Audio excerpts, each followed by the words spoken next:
सुप्रभात बच्चों। आशा है आप लोग अपने घरों में स्वस्थ एवं सुरक्षित होंगे। बच्चों, वीडियो तो आप लोग देखे ही होंगे जो हम लोग बना करके भेज रहे हैं पार्ट वाइज, लेकिन अब हम लोग पुनरावृत्ति कार्य करेंगे। तो हम लोग फर्स्ट पीटी से ही पुनरावृत्ति कार्य करेंगे। तो हिंदी लिटरेचर में मैं हिमालय के प्रति कविता का पुनरावृत्ति कार्य कराऊंगी। कविता का सारांश या अर्थ ये सब तो मैंने समझा ही दिया है। उसके आगे शब्दार्थ जो है आप लोग याद कर लीजिएगा। मैं मौखिक और लिखित प्रश्नों का पुनरावृत्ति करा रही हूँ। आप लोग ध्यान से सुनिएगा और इसे याद कीजिएगा बेटा। आप लोग के टर्म में ये सारे प्रश्न आने वाले हैं, सारे पाठ के। चलिए शुरू करते हैं।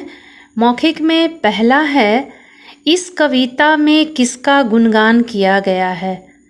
तो इसका उत्तर होगा हिमालय का। इस कविता में हिमालय का गुणगान किया गया है। हिमालय भारत की किस दिशा में है? हिमालय भारत के उत्तर दिशा में है। हिमालय को भारत का शीश क्यों कहा गया है? हिमालय सबसे सर्वोच्च स्थान पर है, इसलिए हिमालय को भारत का शीश कहा गया है। हिमालय के प्रति कवि का क्या भाव है? हिमालय के प्रति कवि का आदर सम्मान का भाव है। अगला है लिखित। लिखित में नंबर 1 प्रश्न, सूरज सबसे पहले किसके माथे पर तिलक लगाता है?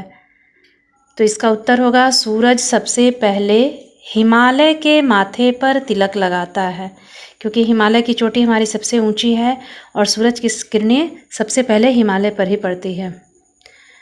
अगला है, किसके यश को कौन किस प्रकार गाता है?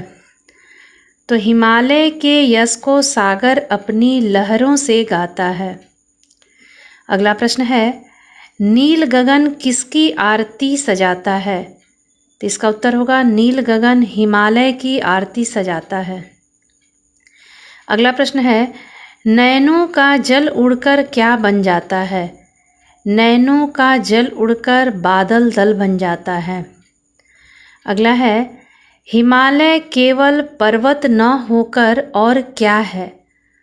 तो इसका उत्तर होगा हिमालय केवल पर्वत न होकर तीर्थ स्थल है। अगला है, हिमालय ने दूसरों के लिए क्या चाहा है? तो इसका उत्तर है हिमालय ने दूसरों के लिए उन्नति चाहा है। अगला है, इतिहास किस बात का गवाह है? इसका उत्तर है इतिहास इस बात का गवाह है कि हिमालय किसी के सामने झुका नहीं है। अगला प्रश्न है, कवि हिमालय को बार बार नमन क्यों करता है? कवि हिमालय को बार बार उसके आदर सम्मान प्रकट करने के लिए नमन करता है। ये तो था लिखित प्रश्न बच्चों, लेकिन आप लोग को पहले भी पता होगा कि सबसे पहले आता है कविता शीर्षक एवं कवि का नाम लिखकर पंक्तियाँ पूरी करें। ये अवश्य आएगा। आप लोग अपने घरों में बार बार प्रैक्टिस कीजिएगा और लिखिएगा, और घर में रीडिंग ज़रूर कीजिए बेटा, उससे आप लोगों का उच्चारण सही हो जाएगा। धन्यवाद। अगली कक्षा में हम दूसरे पाठ का पुनरावृत्ति मैं कराऊंगी।